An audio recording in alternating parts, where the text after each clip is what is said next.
Hey, I am really happy this morning that Michael Boss is here and his wife, Tina. Did I catch that? Tina is here. They've come all the way from the other side. They've come all the way from the Upper West Side. And they are marveling at what life is like in small town Connecticut, America. The perfection looks overwhelming. Now, I want you to know that I met Michael in San Diego as we were at a church conference. It's always good to go to church conferences in San Diego. Wasn't that beautiful? Oh my gosh, why the whole world hasn't moved to San Diego, I do not know. Michael is the senior pastor of the West End Collegiate Church. This is part of the Collegiate Churches of New York, which are a famous set, and we were just talking about the Collegiate School, which grew out of his church, which is about to become independent, and they're about to go into the real estate development business as they bought the property from Collegiate School. But Michael really comes to us in great part because he was the director of the, and I'm going to get this wrong, so you'll have to correct it when you get here, the Al Lamana Center in Muscat, Oman, which is an ecumenical center that specializes in building bridges across cultures and across religions in the Middle East. And he is part of the Reformed Church in America. Do I have that right? And I'm particularly interested in this because I grew up in a small town in upstate New York, and I was in love with a Dutch Reformed pastor's daughter a very long time ago. And as you may know, there are Dutch Reformed pockets all over in certain parts of the United States, and one of them being in Michigan, where Michael was raised.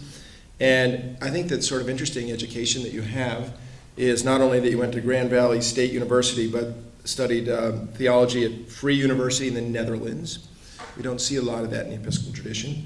And also did graduate work, doctoral work in Islam at the University of Exeter in England, which we do see in the Episcopal pale. Now, this is one heck of an amazing pastor. He has pastored not only this Collegiate Church in the Upper West Side, but a very large church, 3,500. And then he left that and went out and started a church for those who don't like church. I loved that. And that grew to 300 people. He's also working with Bill Sachs. Many of you know and remember Bill, particularly Richmond Connections, and is writing a book with Bill about belonging, as I understand it. And I know that Bill is very excited to be working with you. So I'm going to be quiet so that you can speak because they came to hear you. Michael, God bless you. Good to have you here. Thank you. Thank you so much. It is wonderful to be here and a privilege to be here. And I have to say, if you're going to get to know the Reformed Church in America or the Dutch Reformed through the pastor's daughter is probably one of the best ways, Peter. I can think of no better way to get to know us. Yeah, it didn't go anywhere. It didn't go. I'm so sorry to hear that.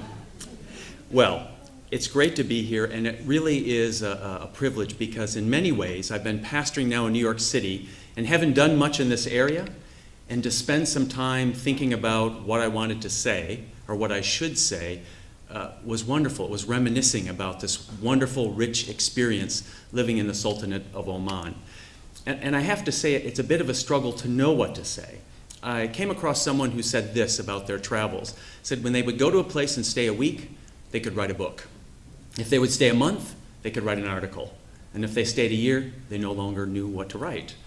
And in some ways, after nearly 9 years in the Middle East, it's hard for me to put it all together in a package. I could have after a week there, or 2 weeks there, but it's much more difficult now. But I'll do my best. So here's a bit of our story. We moved to the Sultanate of Oman in August of 2001, so just before 9/11, which really was a game changer. And we moved there with our 2 children, who one was in 4th grade, our son, and our daughter was in 7th grade. So our son actually spent half his life there in his education, our daughter 6 years. We moved to this place, and you need to know that Oman, in some ways, shatters every stereotype you have about the Middle East. From the landscape, it's beautiful. It's paradise. Mountains roll down to the sea, and there's these white villas nestled in the mountains next to the beach, and there's a beautiful Starbucks, the most beautiful Starbucks in the world, sitting on the beach in Muscat, in the capital of Oman. It's a spectacular place. The Islam that is represented there. There are Sunnis, there are Shia. I don't know how much you've talked about that, so you have some understanding of Islam. Have you heard of the Ibadis, al-Ibadiyya? Probably not. Nobody really has. One person has, which is great. They really only exist in any substance, that is in numbers, in Oman. And you'll be happy to know that in many ways, the Ibadis, I'll describe them to you a bit because it's helpful to understand the context. When I first met one of the religious officials there, and I was trying to understand better who the Ibadis are, he said, yeah, Michael, we're like the Anglicans. He said, you have the Catholics and you have the Protestants. We're in the middle. We're the middle way. That's how he described Ibadis to us. And in many ways, they are. They're somewhere between the Sunni and Shia, and they're hard to categorize and define. And in some ways, they themselves try to defy being categorized. But there's an interesting bent to the Ibadis. So if you look back in their history, very early on, before they were named Ibadis in the inception of Islam, there actually was a woman imam or leader of the movement for a short period. And so scholars now are clamoring to go back and understand how that was possible and what does that mean for women's role in leadership. When it comes to the choice of the leader of the Islamic community, they're a bit different. So where the Sunnis want to see the leader or the caliph, if there was one, there's not, but if there were, come from the tribe of the Prophet, and the Shia from the family of the Prophet. For the Ibadis, the leader should be the best qualified, whoever it is, rich or poor, it doesn't matter who you are, where you came from. If you're a Muslim and best qualified, you should be the leader. So there's certain aspects or character to the Ibadis that really shape the context there. Well, we moved there into this context and learned some things immediately. One was that after 9/11, there really was this yearning, this desire, not only among leaders in Oman, this is Muslim leaders, but also leaders around the region, and my experience really is best in the 6 Gulf states of the GCC. They really wanted to find a way, that is the moderate voices, to represent themselves to the larger world. What they realized post 9/11 was that if the moderates and Iranic voices do not begin to speak, the fanatics will speak for all. And so with our work, just moving there to start this interfaith center, it really, as tragic as 9/11 was, it did open some doors for us because they were looking for people with whom to cooperate so that they could find a voice. And I first bumped up against this when I was meeting with one of my first high-level figures, and he knew I was from America. And after 9/11, a lot of people in the United States were saying many negative things about Islam. And so he said, Michael, I want you to arrange something for me. I said, well, what's that, Your Excellency?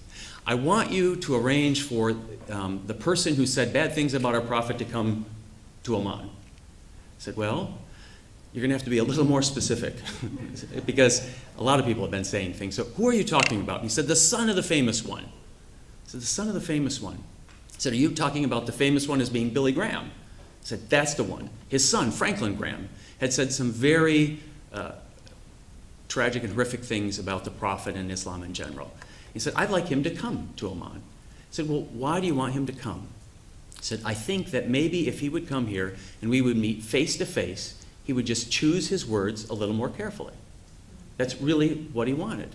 And he was even willing to let him speak in the Grand Mosque. I asked him, knowing a bit about Franklin Graham, you know he's an evangelist. I said, so if he comes, as honored as he would be to meet with you, he probably would like a chance to speak to the general Omani population. Probably try to evangelize them. What do you think about that? And he said, why not?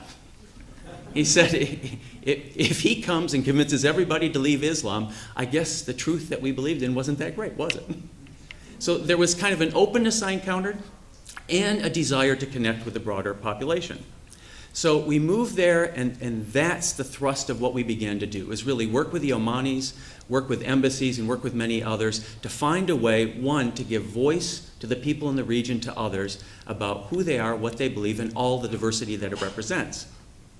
But I encountered some challenges, and I'm going to kind of frame this in terms of challenges and changes that are going on there.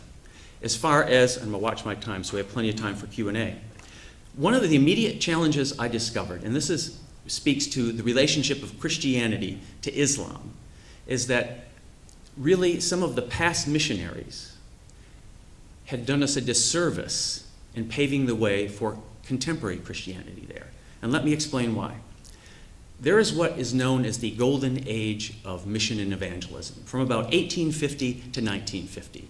It's when Anglicans and Episcopalians and Presbyterians and Lutherans and Reformed folk were going out in great number around the world doing missionary work.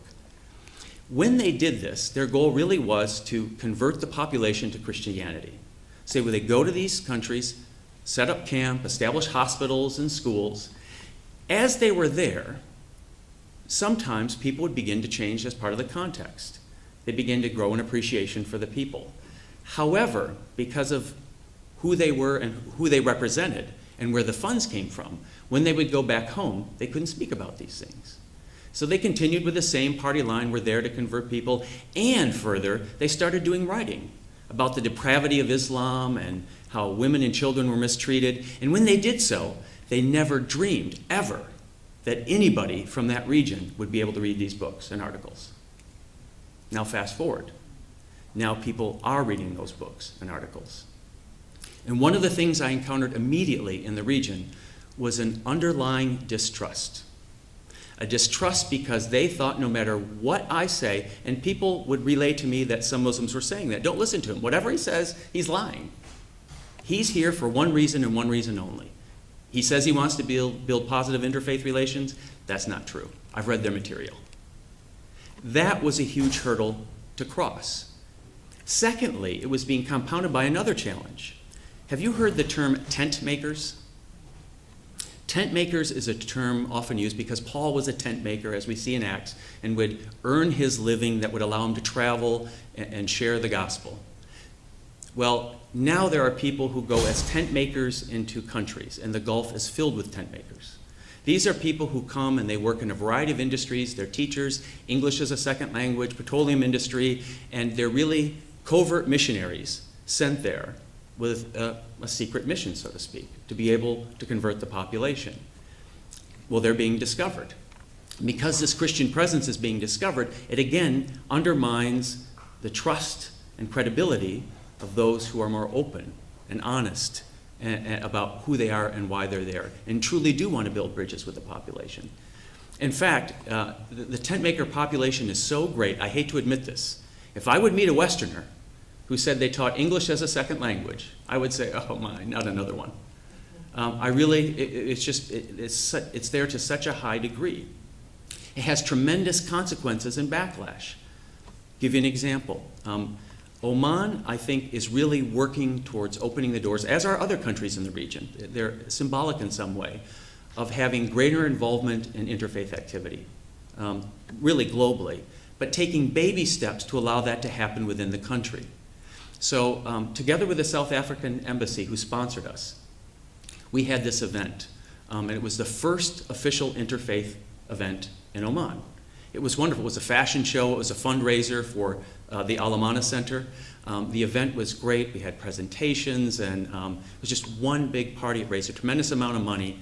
And then afterwards, because of some of the things that people had learned about other kinds of Christian presence there, people started to blog. They started to blog about me. And again, questioning my integrity and what was my true motive.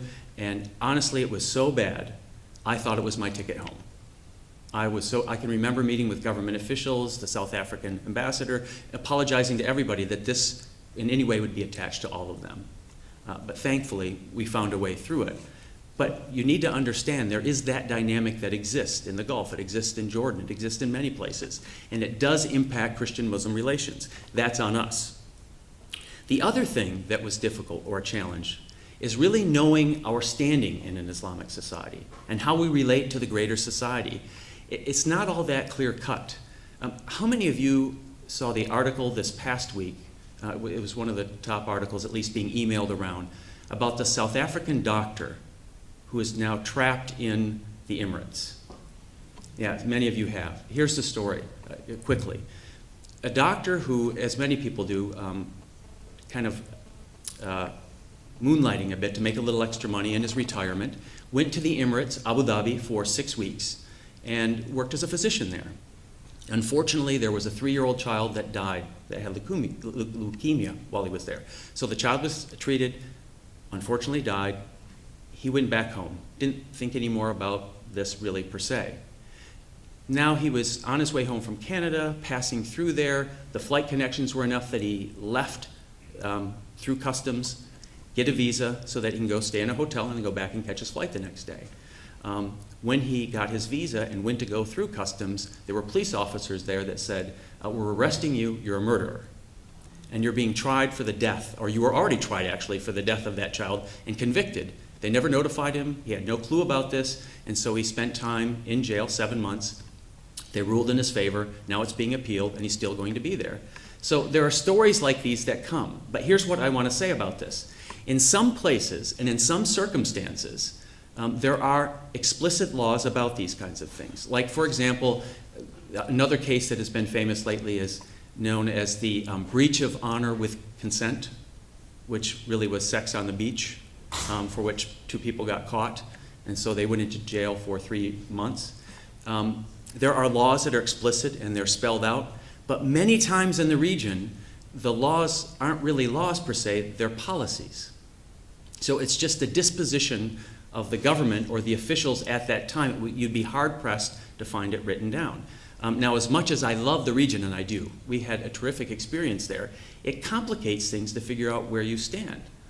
So when we would travel into the Emirates and go to Abu Dhabi, and say during the month of Ramadan, and you're not supposed to eat during the day, they would literally tell you, don't eat, it's against the law if you're found eating during the day. There might be a penalty, a ticket, you might find yourself in prison for a day. It seems exaggerated. Now, I don't know if that's a law or a policy, you don't know. Now, in Oman, where they say you're not supposed to eat during the day, it really was just to be culturally sensitive. If you are found eating during the day, somebody might say something, but there's no really law prohibiting it. But there's other areas where you're never sure, is this wrong? Is this actually a law, or is it a policy or disposition of the government at the time? So there is some ambiguity in living in the area, which we had to sort out. Now, in living there and kind of dealing with these challenges and how we relate to people there, I want to talk about some of the tremendous change that's going on, because I think it speaks to the future of the region and our relationship to Islam in the region and in the Middle East in general. One is that in the Gulf states, it's a center of human migration. For example, in Oman, the population was about 3 million when we were there. Of the 3 million, 30% of the population were foreigners. They were expatriates. They were there to work, and they occupied every level of society, from thousands of workers who would sweep the streets for $150 a month to CEOs of the major corporations. This population really helps make Oman go. Interestingly enough, that percentage is very, very low for the region. If you go to the Emirates, it's more like 85% of the population are foreigners or expatriate. Or you go to Qatar, it's more like 90% of the population who are foreigners. This really is shaping the region. Now, here's what the assumption was early on. When the population first arrived, the guest workers, they first arrived in the region, the assumption was they're here after we've struck oil and now have money to develop and evolve. They're here to help us. Once we have modernized, they go. So they're temporary. And they were always viewed as temporary. And the Christian presence was viewed as temporary. But something's beginning to change. Because of this vast human migration, not only into the region, but globally, now things are beginning to change in which the leadership of countries are beginning to recognize, though the people themselves, individuals may come and go, this foreign presence is probably here to stay. And that means they're beginning to rethink, that is, Islamic leaders, how they approach the foreigners, particularly Christianity and Hinduism and Judaism and all the religions of the world that are being brought there. Now, Oman's a great example. In Oman, up until 1999, there was a Ministry of Islamic Affairs. And in the region, when churches were being established, and churches are done so with the approval of the government, and often the government supplies the land, very gracious that way. When you would get approval, you had to go to the Ministry of Islamic Affairs. Make your case. If you need a church or to expand or whatever you needed, you dealt with them. And it was a bit difficult as to where you fell. Oman was the first country to change that, so they did away with the Ministry of Islamic Affairs because His Majesty recognized that this diversity that is here to stay, so he renamed it the Ministry of Religious Affairs, with the duty to care for all religions. Now, Have they gotten it right yet? And do we really have religious equality there? No. But they are working on it. And they're working on it to the degree that it's also shaping who they allow to worship there. So it was very easy for them to provide places for Christians to worship. They're people of the book, right? But what about Hindus? Well, they have a long-standing connection to India, so there are Hindu temples there. What about Buddhism? They've never allowed a Buddhist temple there. And just when I was leaving in 2009, there was talk, and it was almost approved, for them to allow a Buddhist temple in the country. So there is a reorientation that's occurring towards religious diversity in the country.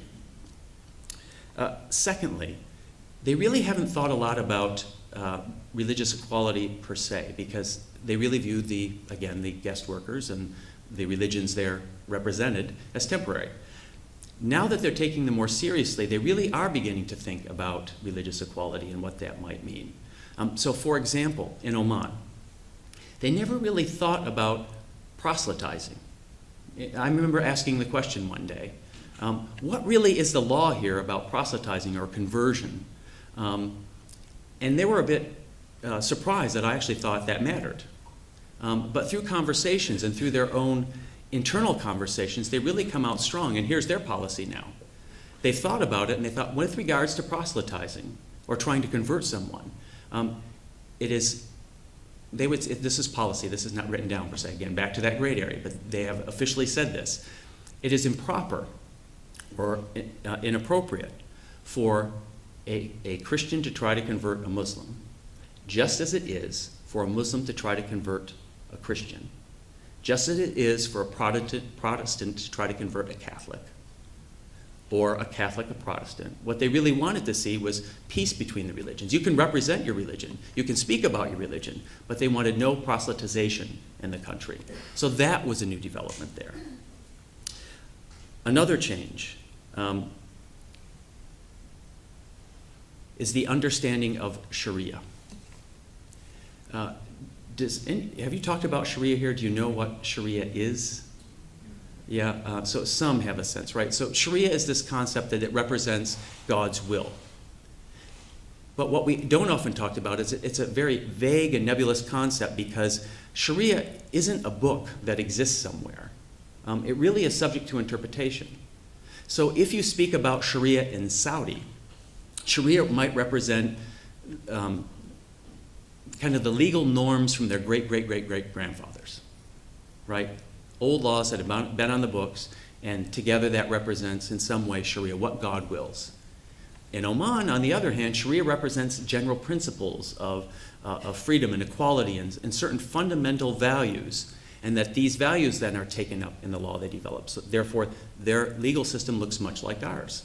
And the rule of law is coming in the country. So there's a change going on with an understanding of Sharia, to the point that I think, here's my speculation about what's happening in Oman and other countries, that someday, because of the shift in understanding, it will change from countries that we view as Muslim countries to countries that have a state religion. So instead of viewing a country like Oman and say that, well, that's another Muslim country, it might be more appropriate fairly soon to be able to say, actually, that is a country with a state religion, Islam. And so you can begin to look at it like you would through the lens of England. Islam has certain pride of place. It has certain perks. It has certain standing. It has certain benefits because of its historical connection. But there are other religions in the country that are given space and place, just as England does.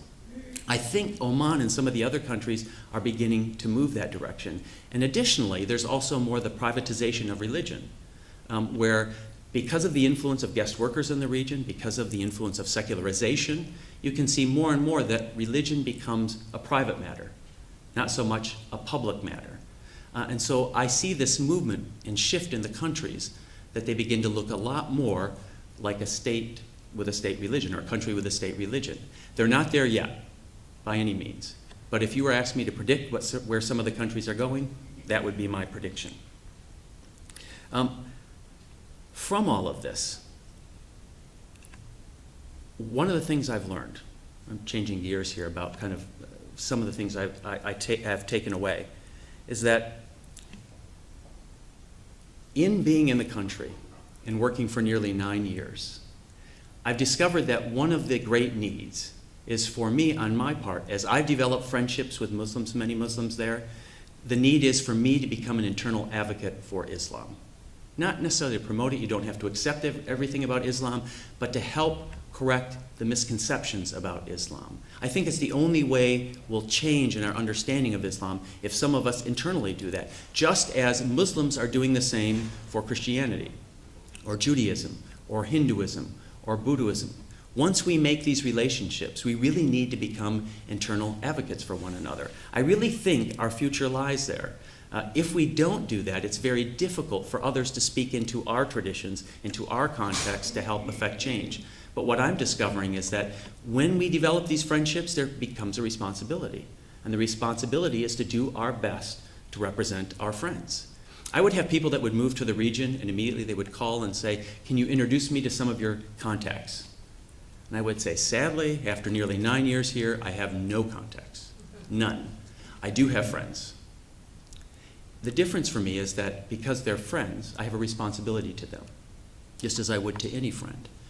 A responsibility in some way to look out for them, to continue to gender trust, not to have them used. And by the way, they did the same for me. Go back to the story with the South African Embassy and this great event that raised money. When I was challenged and people were blogging, and it really was horrific. I still remember going to any event, and I would shake hands with people, and when I would say my name, they would say, "Oh, you're that person." It was dreadful. Who is it that came to my rescue? The Omanis, Muslim friends, the officials. And in essence, what they told me, not only did they do things internally to stand up for me, but really the pep talk they gave me was, "Michael, you came here and you wanted to make a difference, and to make a difference you have to be in the public eye, so welcome to the big league." They do the same thing to us, but just know you're okay. We'll be by your side. If anything happens, we're here to take care of you. That was a great lesson for me. I realized that they were becoming advocates for us, for me, just as I need to become an advocate for them. Now, I think it's about time to pause. I have more I could say, and I'll interject as I can, but I really want to hear your questions. I just wanted to get a few things out there that represent the experience, and then talk with you about what you would like to talk about. So, yes? I was really interested in what you said about the missionaries, who get to the Middle East and we get to say horrific things about Islam. Because we have been doing some internal work of our own in our little groups. Mm-hmm. And I think one of the big issues that we're really kind of stuck on is the idea that many people, well, I won't say many people, but some of us, and I've certainly encountered this also just in the wider world, feel that no matter what is said about Islam, it's a positive thing, that if you look at the Quran, the Muslims just want to kill us all. Mm. And I would just like this, I would wonder if you would counter that here, and also kind of like what you do with that, or how do you address that? That's a great point and question. Everybody heard it, right? It's and it's a consistent challenge. I say two things. One is Islam is not one thing. So, and I think we've done a disservice when we try to essentialize what Islam is. We take this vast, diverse religion and try to make it one thing. So either Muslims are terrorists or Islam is for peace. The fact is, just like with any other religion in the world, there are varieties of Islam and varieties of religious expression. I think that's the first and most important point, because what happens, for those of us who truly want to be ambassadors and build bridges between religions, if we essentialize the message of Islam and say it's one thing, don't listen to what other people say, it's good and positive, they're after peace, just like we are, what we do is we force a decision. So they'll hear that, and depending on who they're with, they might swing that direction, but once they start reading about terrorists and other activity, they're forced it's either this or that. Maybe it's many of these things, just as Christianity is, right? So that would be, I think, a very important point. Secondly, I teach Islam at the Collegiate School. And we never start with the Quran, for a reason. Because it's apt to be misunderstood if you just read it, and whatever you see, you just take it literally. Muslims, just like Christians, have a history of interpretation. And the only way to truly understand the text is to understand their history of interpretation. And of course, every text has a variety of interpretations. So to be able to, for us to read the Quran and whatever it says, say, now I know what Muslims believe, that's not true. Just as if we gave somebody a Bible and they read it and say, now I know what Anglicans believe, or Episcopalians believe, or Christians believe. It's not possible, because there's a whole history of interpretation and theology that goes with it. And unfortunately, many do not give that space to Islam to have that same history of interpretation. So are there passages that speak to that? Yes. Would Muslims interpret it in a way that justifies doing that? No. Across the region, women are treated differently. Yes. Go to Abu Dhabi City, you think you're the United States. My question is, and I know she's sitting next to me, but how was your wife treated when you went there as a woman? Because and I think it's a pretty, relatively speaking, it's a liberal society versus some of the other places, but how did your wife find it? Yeah, how did, now I feel like I should have her speak. I shouldn't speak for her. But she doesn't like to necessarily be in front of people, so I'll do my best. You nod either way if I'm getting it right or not. I would say on one level, as a blonde, she stood out and garnered attention. And so it took her a while to get used to the staring that came. Because it really, for many, it's optional for the Muslim women there as well in Oman and around there, whether you cover your head or not. In no way were any women, like my wife, required to cover their head. They could drive cars. I mean, at work, some of women were heads of major companies there. So in that sense, I think there was difficulty in making the transition there. I think over time, as far as moving about, having freedom, shopping, working, she worked for the American school, I think, not if I'm correct, felt comfortable and at home in that sense. We didn't encounter much that is together or maybe individually, either a kind of a chauvinism or towards women, that kind of thing. That would be rare, quite rare. Did I get it correct? Yes. Oman being on the one extreme of the relation to the Arab countries, like, for example, Saudi on the other Yes, extreme. very different places. Did you have any experience with any other, any other of the Emirates or the countries? I did. I spent some time. The question was, Oman is atypical in a sense. Did I have experience in the Emirates? I never did get into Saudi. I would have loved to have gone to Saudi. But also Kuwait, Bahrain, Qatar. So I did get the other places. And it is very, very different. And what you discover is the countries really are modernizing, but they're modernizing in different areas at different rates. So Oman religiously, I would say, is progressing faster than other places. And some of the ways they're treating religious equality and treat guest religious presence, as they're termed now, but becoming more permanent, are quite gracious and open, and they're really trying to sort out have religious equality. As a business environment, if I were starting a business there, that's not the place I'd go probably. I'd go to the Emirates. They're much more open and liberal with regards to their law and commerce.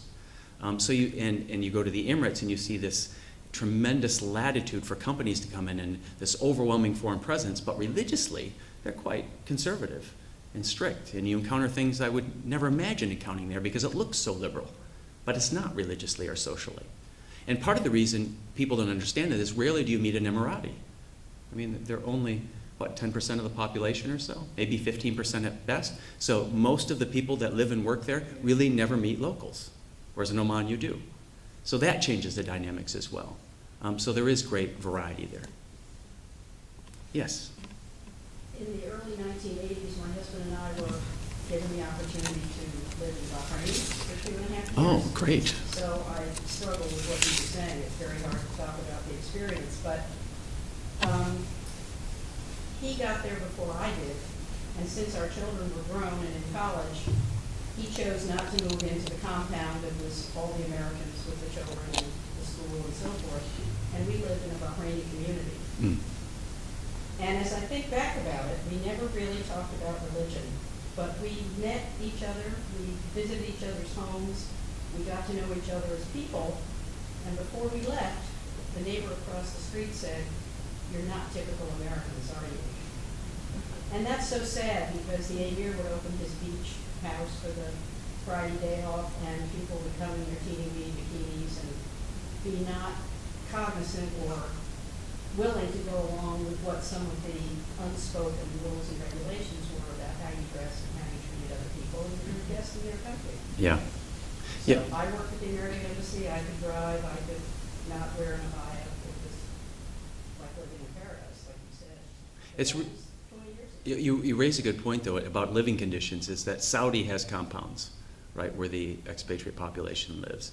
Oman does not, Bahrain does not now, Kuwait does not. So it's changing in the sense that you live an open society. There are more predominant expatriate neighborhoods that people like to gravitate towards, and they even gear construction towards your needs. But you really be more and more living together. And now the change is coming. So many expatriates love it there that now in Oman and the Emirates, you can buy land. So if we wanted to, and we actually talked about it, maybe buying a home there that we would have. And with that comes a visa for you and your children, and you can come and go your entire life, as can your children. You become more permanent. So things are beginning to change. When you speak of profound change, you naturally think about leaders. What is the situation with respect to the royal family of the leader? How important that is? The royal family is very important, particularly His Majesty. I don't know what's going to happen when he dies. He's in his 70s. When he came to power, the country really was backwards. And you know, when I talk about the expatriate population that comes into Oman, actually the Omanis were part of the expatriate population that went to Kuwait. They were the servants and the houseboys and everything else. They were poor, poor, poor.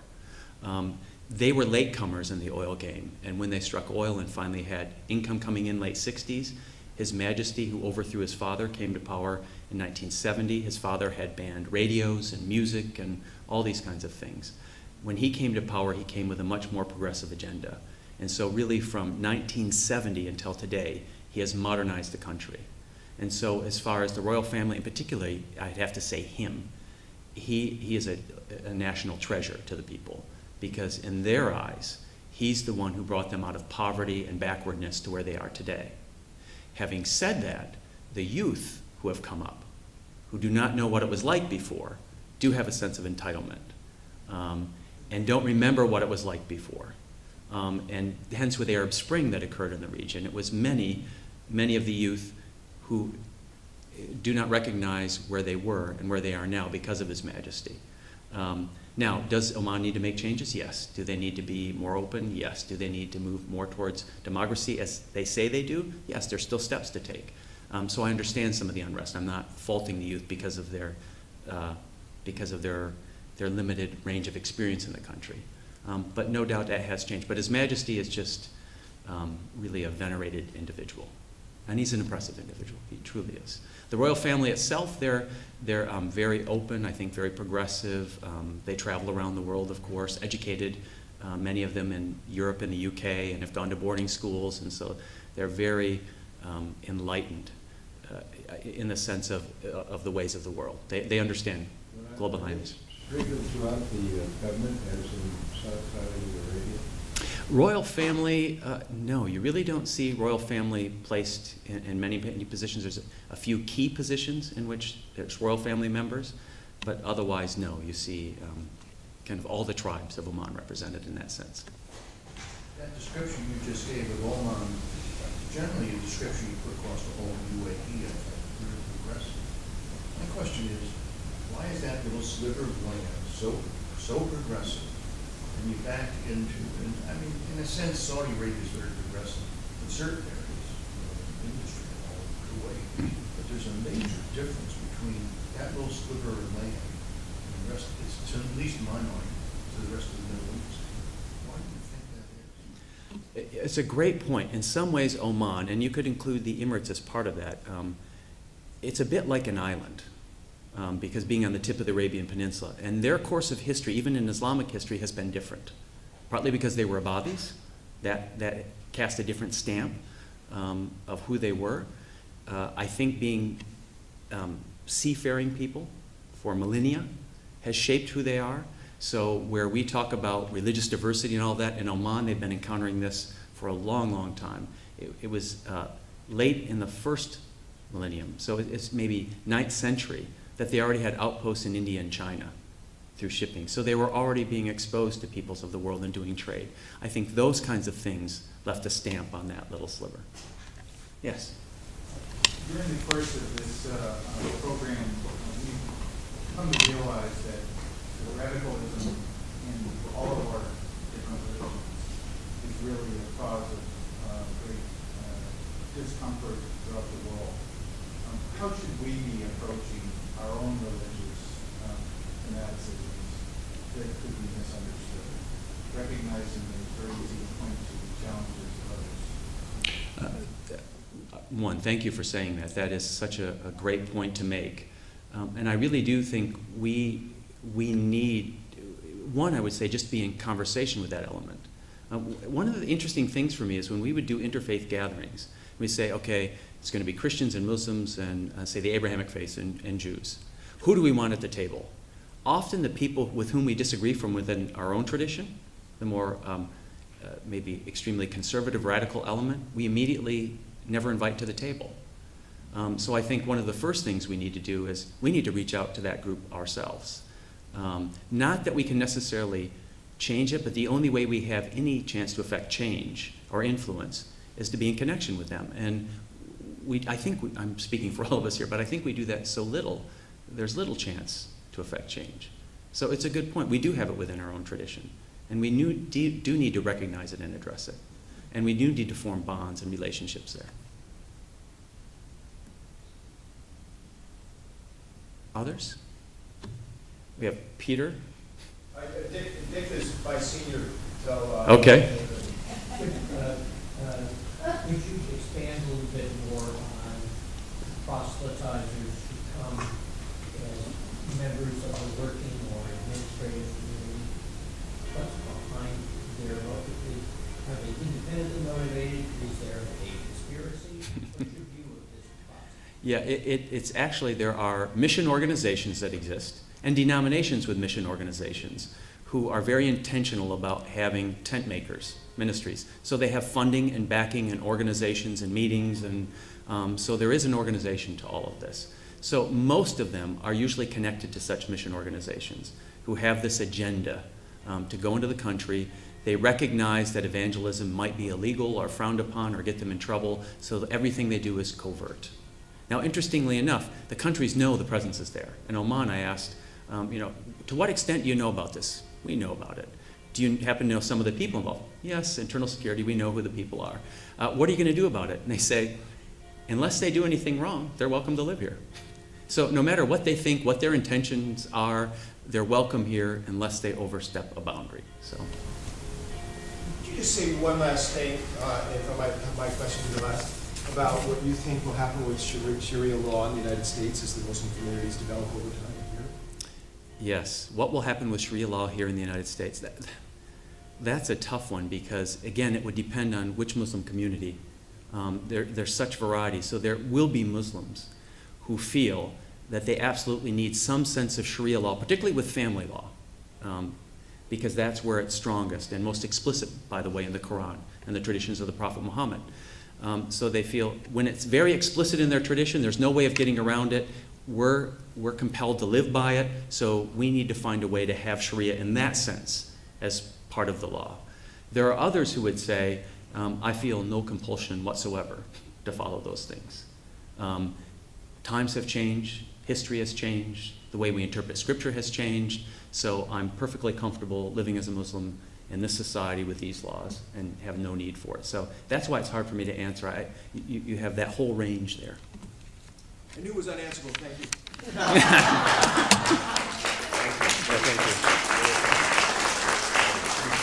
It's so great when somebody who knows more than you do can't answer the question. Isn't that wonderful? We're so glad you were here. Thank you. And Michael's going to be the preacher at 10 o'clock, so we're in for a double treat.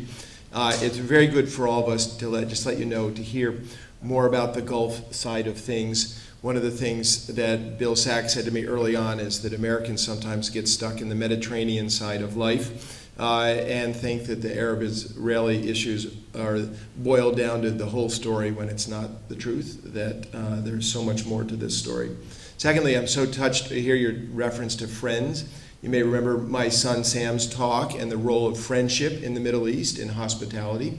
And this is very important to Middle Eastern sensibilities, and it's very much a part of our scriptures. And if you look back at all the meals that Jesus attended and the question of how friends treat friends, very much a part of life there. And also, just a note on the last comment about making friends internally rather than externally, and the truth of that in all of our lives of the Spirit. Many of you know the man named Martin Smith, who is an Episcopalian, who used to be the superior of the Society of St. John the Evangelist, the monastic community that is out of Oxford and out of Cambridge, Massachusetts. Martin wrote a little book for Lent called The Seasons of the Spirit, and I recommend it for next Lent. I'll bring it back up again. But in one of the daily meditations, he talks about those other Christians. The other Christians are much more painful to us ultimately than people from other religions. It's very, very interesting to look at our own walls and the people that we will not speak with and the people that we throw the most mud at. So, a beautiful insight. Next week is Canon Tim Anderson from Omaha, Nebraska. Those of you who are here remember the story. This is the Episcopal Church, the Muslim mosque, and the Jewish synagogue sharing property together, each with an independent house of worship and also with a common space for meeting. And there's much else that's going on there. Canon Tim is going to be here, and he has a great story to tell about building Abrahamic religious peace in a real place in the center of the United States. Very cool. God bless you, as are you. Take care. See you soon.